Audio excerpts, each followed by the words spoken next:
Ang mga gawa ng mga apostol. Kabanata 32, isang liberal na simbahan. Sa kanyang unang liham sa iglesia sa Korinto, si Pablo ay nagbigay ng tagubilin sa mga mananampalataya hinggil sa mga pangkalahatang prinsipyo na pinagbabatayan ng suporta ng gawain ng Diyos sa lupa. Sa pagsulat ng kanyang apostolikong gawain para sa kanila, nagtanong siya, sino ang nakikidigma anumang oras sa kanyang sariling mga singil? Sinong nagtatanim ng ubasan, at hindi kumakain ng bunga niyaon? O sinong nagpapastol ng kawan, at hindi kumakain ng gatas ng kawan? Sinasabi ko ba ang mga bagay na ito bilang isang tao?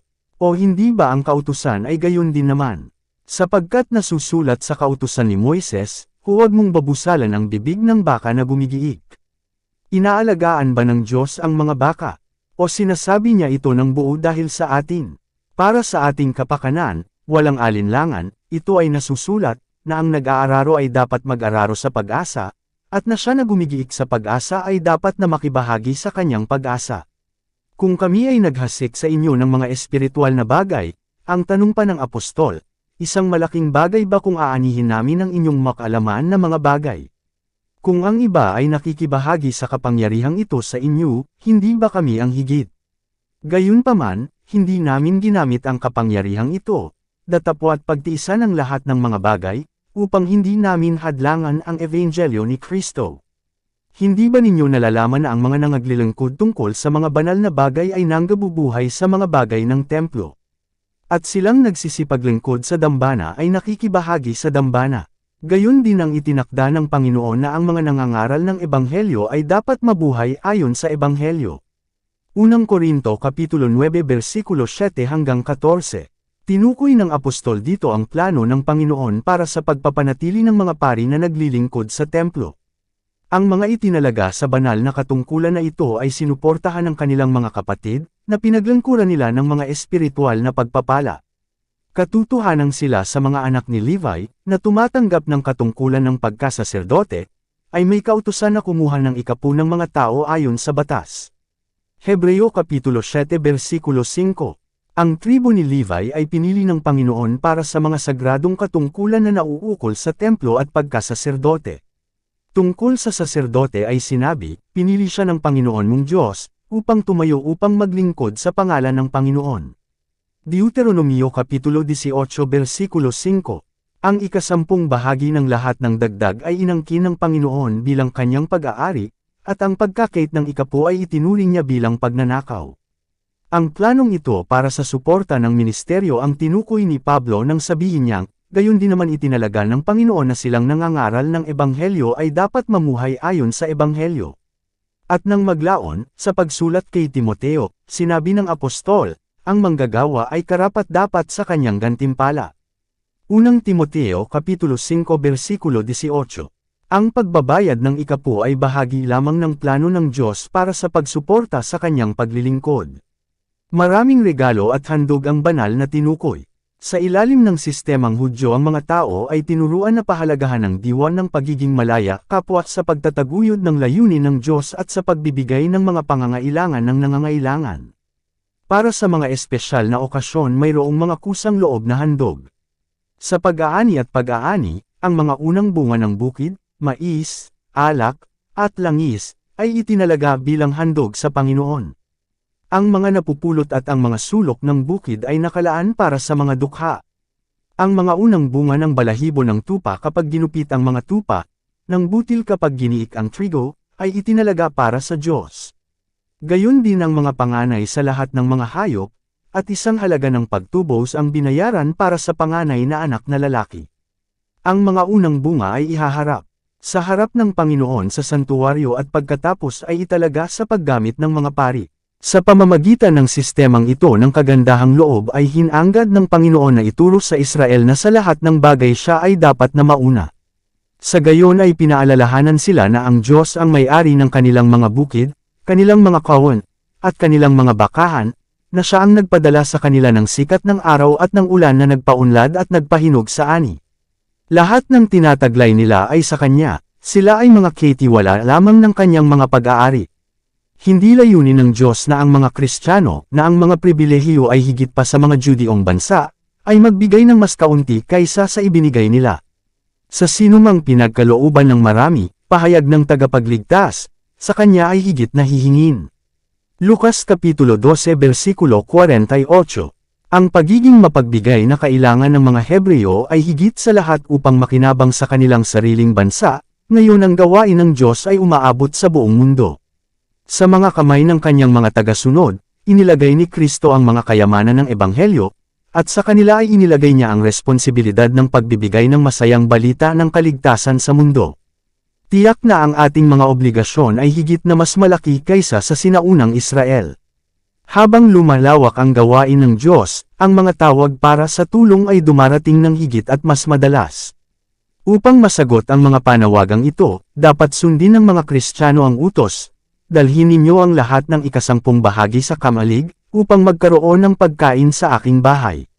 Malakyas Kapitulo 3 versikulo 10. Kung ang nag-aangking Kristiyano ay matapat na magdadala sa Diyos ng kanilang mga ikapu at mga handog, ang kanyang kabangyaman ay mapupuno. Kung gayon ay walang pagkakataon na gumamit ng mga perya, loterya, o mga partido ng kasiyahan upang makakuha ng mga pondo para sa suporta ng Ebanghelyo. Ang mga lalaki ay natutukso na gamitin ang kanilang mga paraan sa pagpapasaya sa sarili, sa pagbibigay kasiyahan sa gana, sa personal na palamuti, o sa pagpapaganda ng kanilang mga tahanan. Para sa mga bagay na ito maraming mga miyembro ng simbahan ang hindi nag-aatubiling gumastos ng malaya at maging labis. Ngunit nang hilingi na magbigay sa kabangyaman ng Panginoon, upang isulong ang kanyang gawain sa lupa, tumanggi sila. Marahil, sa pakiramdam na hindi nila magagawa kung hindi man, sila ay namamahagi ng halagang mas maliit kaysa sa madalas nilang ginagastos para sa di kinakailangang pagpapakasawa. Sila ay hindi nagpapakita ng tunay na pag-ibig para sa paglilingkod kay Kristo, walang time na interes sa kaligtasan ng mga kaluluwa. Anong kamangha-mangha na ang buhay Kristiyano ng gayong mga tao ay isang dwarf, may sakit na pag-iral.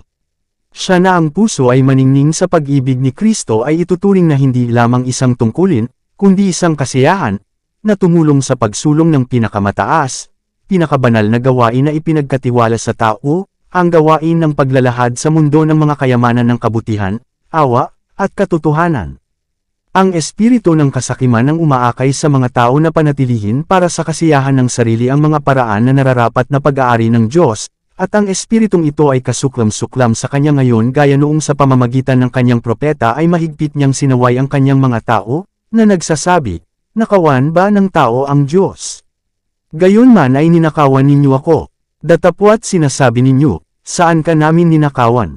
Sa mga ikapu at mga handog. Kayo ay isinumpa ng isang sumpa, sapagkat ako ay inyong ninakawan, sa makatuwid bagay ang buong bansang ito." Malakyas Kapitulo 3 versikulo 8-9. Ang diwan ng kalayaan ay ang espiritu ng langit. Ang espiritong ito ay natagpuan ng pinakamataas na pagpapakita nito sa sakripisyo ni Kristo sa krus. Sa kapakanan natin ibinigay ng Ama ang kanyang bagtong na anak, at si Kristo, na ibinigay ang lahat ng kanyang tinatangkilik, pagkatapos ay ibinigay ang kanyang sarili, upang ang tao ay maligtas. Ang krus ng Kalbaryo ay dapat umapila sa kabutihan ng bawat tagasunod ng tagapagligtas. Ang prinsipyong inilarawan doon ay ang magbigay. Ang nagsasabing siya ay nananatili sa kanya ay nararapat ding lumakad na gaya ng kanyang paglakad. Unang Juan Kapitulo 2 versikulo 6. Sa kabilang banda, ang espiritu ng pagkamakasarili ay ang espiritu ni Satanas. Ang prinsipyong inilalarawan sa buhay ng mga makamundo ay makakuha. Kaya't sila ay umaasa na magkaroon ng kaligayahan at kaginhawahan, ngunit ang bunga ng kanilang paghahasik ay paghihirap at kamatayan. Hanggang sa ang Diyos ay tumigil sa pagpapala sa kanyang mga anak ay hindi sila titigil sa pagkakagapos upang ibalik sa kanya ang bahagi na kanyang inaangkin. Hindi lamang dapat nilang ibigay sa Panginoon ang bahaging nauukol sa kanya, kundi dapat din nilang dalhin sa kanyang kabangyaman, bilang handog ng pasasalamat, isang malayang pagpupugay. Sa masayang puso ay dapat nilang ailay sa lumikha ang mga unang bunga ng kanilang mga biyaya, ang kanilang pinakapiling mga ari-arian, ang kanilang pinakamahusay at pinakabanal na paglilingkod. Sa gayon ay makakamit nila ang masaganang pagpapala. Gagawin ng Diyos mismo ang kanilang mga kaluluwa na parang isang nadidilig na hardin na ang tubig ay hindi kumukupas. At kapag ang huling malaking pag-aani ay natipon, ang mga bigkis na kaya nilang dalhin sa guro ang magiging kabayaran ng kanilang walang pag-iimbot na paggamit ng mga talentong ipinahiram sa kanila. Ang mga piniling mensahero ng Diyos, na nakikibahagi sa agresibong paggawa, ay hindi kailanman dapat pilitin na sumama sa isang pakikidigma sa kanilang sariling mga singil, nang walang tulong ng nakikiramay at taos-pusong suporta ng kanilang mga kapatid. Ito ay bahagi ng mga miyembro ng simbahan na malayang makitungo sa mga nagtatanggal ng kanilang sekular na trabaho upang maibigay nila ang kanilang sarili sa ministeryo. Kapag ang mga ministro ng Diyos ay hinihikayat, ang kanyang layunin ay lubhang isulong.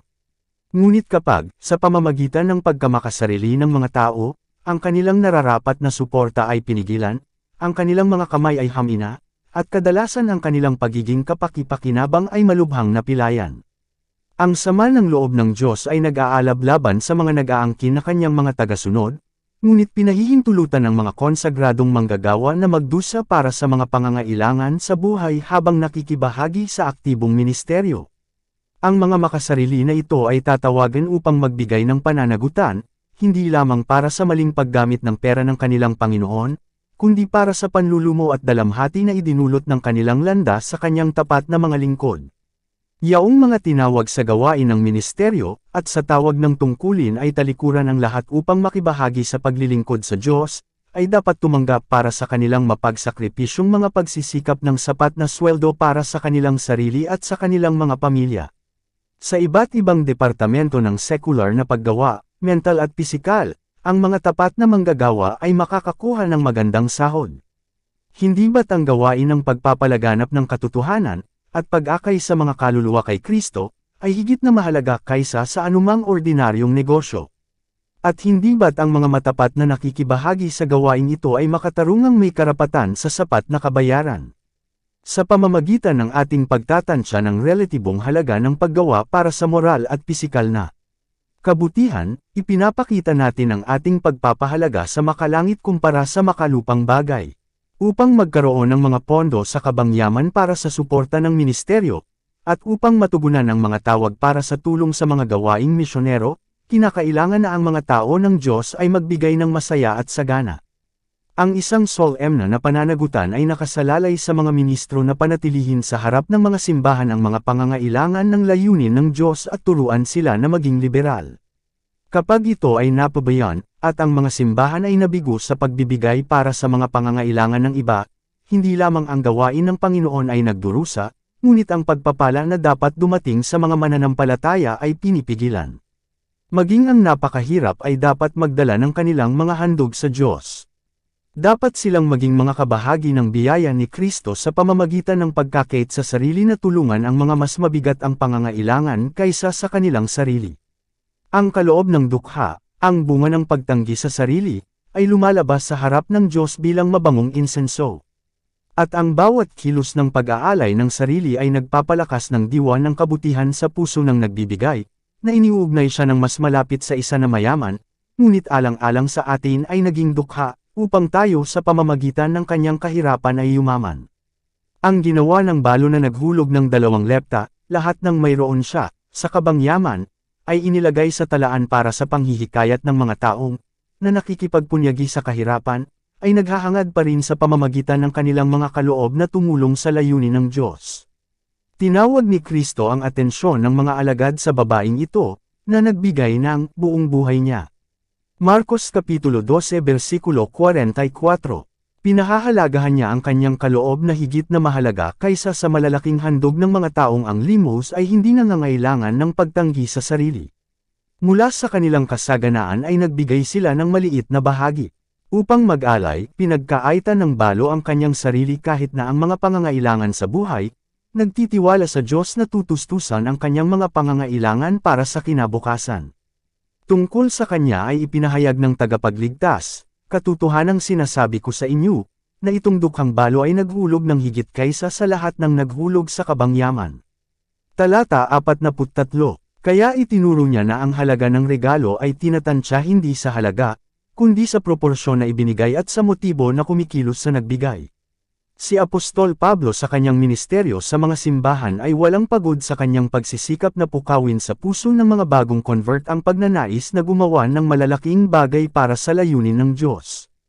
Kadalasan ay hinikayat niya sila sa paggamit ng kalayaan.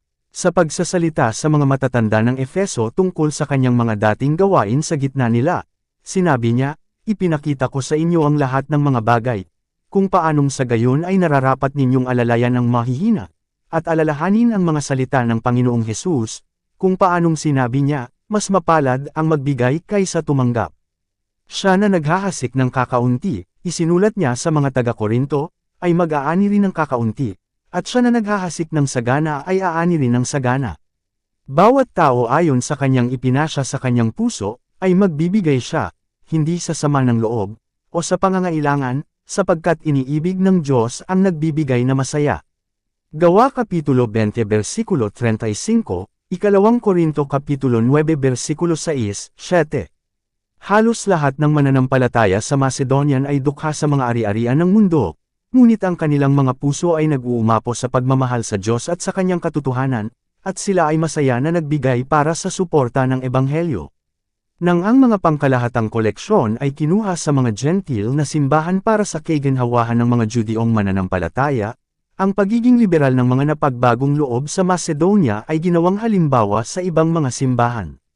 Sa pagsulat sa mga mananampalataya sa Korinto, tinawag ng apostol ang kanilang pansin sa biyaya ng Diyos na ipinagkaloob sa mga simbahan ng Macedonia, kung paanong sa isang malaking pagsubok ng kapigatian, ang kasaganaan ng kanilang kagalakan at ang kanilang malalim na karalitaan ay sumagana sa kayamanan ng kanilang kagandahang loob. Sapagkat sa kanilang kapangyarihan, oo, at higit pa sa kanilang kapangyarihan ay nagkusa sila sa kanilang sarili, na nananalangan sa amin na may labis na pagsusumamo na aming tanggapin ang kaloob, at tanggapin sa aming sarili ang pakikasama sa paglilingkod sa mga banal. Ikalawang Korinto Kapitulo 8 versikulo 1-4. Ang kahandaang magsakripisyo sa bahagi ng mga mananampalataya sa Macedonian ay bunga ng buong pusong pagtatalaga. Dahil sa udyok ng Espiritu ng Diyos, ibinigay muna nila ang kanilang sarili sa Panginoon. Ikalawang mga taga-Korinto Kapitulo 8 versikulo 5, pagkatapos ay handa silang ibigay ng malaya ang kanilang mga kayamanan para sa suporta ng Ebanghelyo. Hindi kinakailangang hikayatin silang magbigay, sa halip, nagalak sila sa pribilehiyong ipagkait sa kanilang sarili ang mga kinakailangang bagay upang matustusan ang mga pangangailangan ng iba.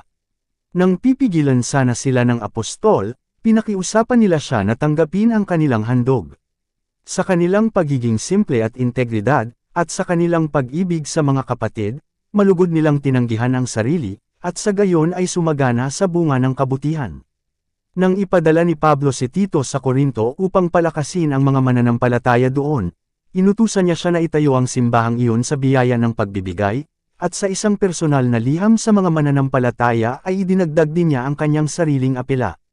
Kung paanong kayo ay sumasagana sa lahat ng bagay, ang pakiusap niya, sa pananampalataya, at pananalita, at kaalaman, at sa buong sikap, at sa inyong pag-ibig sa amin, ay tiyakin ninyong sumagana rin sa biyayang ito. Ngayon nga ay inyong isagawa ang paggawa ng ito, na kung paanong nagkaroon ng kahandaan sa pagnanais, gayon din naman ay magkaroon ng pagganap mula sa kung ano ang mayroon kayo. Sapagkat kung mayroon mo ng kusang pag-iisip, ito ay tinatanggap ayon sa mayroon ng tao, at hindi ayon sa wala sa kanya. At magagawa ng Diyos na ang lahat ng biyaya ay sumagana sa inyo, upang kayo, na laging may buong kasapatan sa lahat ng mga bagay, ay sumagana sa bawat mabuting gawa, na pinayaman sa lahat ng bagay sa buong kasaganaan, na nagdudulot sa atin ng pagpapasalamat sa Diyos. Ikalawang Korinto Kapitulo 8 versikulo 7, 11, 12, Korinto 9:8-11. Ang di makasariling kalayaan ay naghatid sa unang simbahan sa isang transportasyon ng kagalakan, dahil alam ng mga mananampalataya na ang kanilang mga pagsisikap ay nakakatulong na maipadala ang mensahe ng Ebanghelyo sa mga nasa kadiliman. Ang kanilang kagandahang loob ay nagpatutuo na hindi nila natanggap ang biyaya ng Diyos ng walang kabuluhan. Ano ang maaaring magbunga ng gayong kalayaan maliban sa pagpapabanal ng Espiritu? Sa mata ng mga mananampalataya at hindi mananampalataya, ito ay isang himala ng biyaya. Ang espiritual na kaunlaran ay malapit na nauugnay sa pagiging liberal ng mga Kristiyano. Ang mga tagasunod ni Kristo ay dapat magalak sa pribilehiyong ihayag sa kanilang buhay ang kabutihan ng kanilang manunubos. Habang nagbibigay sila sa Panginoon, mayroon silang katiyakan na ang kanilang kayamanan ay nauuna sa kanila sa mga korte ng langit. Gagawin bang ligtas ng mga lalaki ang kanilang ari-arian? Hayaan silang ilagay ito sa mga kamay na may mga marka ng pagpapako sa krus. Masisiyahan ba sila sa kanilang sangkap? Hayaan silang gamitin ito para pagpalain ang mga nangangailangan at naghihirap. Dadagdagan ba nila ang kanilang mga ari-arian? Hayaang sundin nila ang banal na utos, parangalan mo ang Panginoon ng iyong pag-aari, at ng mga unang bunga ng lahat ng iyong ani, sa gayo'y mapupuno ng sagana ang iyong mga kamalig, at ang iyong mga pisaan ay sasabog ng bagong alak. Kawikaan Kapitulo 3 Versikulo 9, Gs. Hayaang sikapin nilang panatilihin ang kanilang mga ari-arian para sa makasariling layunin, at ito ay magiging sa kanilang walang hanggang pagkawala. Ngunit ang kanilang kayamanan ay ibigay sa Diyos, at mula sa sandaling iyon ay taglay nito ang kanyang inscription. Ito ay tinatakan ng kanyang hindi nababago. Ipinahayag ng Diyos, mapalad kayong naghahasik sa tabi ng lahat ng tubig. Isaias Kapitulo 32 Versikulo 20. Ang patuloy na pagbibigay ng mga kaloob ng Diyos saan man ang layunin ng Diyos o ang mga pangangailangan ng sangkatauhan ay humihingi ng tulong sa atin, ay hindi humahantong sa kahirapan. May nagsasabog, ngunit dumarami, at mayroong nagkakait ng higit kaysa nararapat, ngunit ito ay nauuwi sa karalitaan. Kawikaan Kapitulo 11 Versikulo 24. Pinapararami ng manghahasik ang kanyang binhi sa pamamagitan ng pagtatapon nito. Gayon din sa mga tapat sa pamamahagi ng mga kaloob ng Diyos. Sa pamamagitan ng pagbibigay, nadaragdagan nila ang kanilang mga pagpapala. Magbigay kayo, at kayo ay bibigyan, ipinangako ng Diyos, ang mabuting takal, siksik, at niyanig, at umaapaw, ay ibibigay ng mga tao sa inyong sinapupunan. Lukas Kapitulo 6 Versikulo 38. Dito nagtatapos ang Kabanata 32. Para updated ka sa susunod na kabanata, ay huwag kalimutang mag-subscribe, mag-follow at mag-share sa ating channel Renilab TV. Maraming salamat po.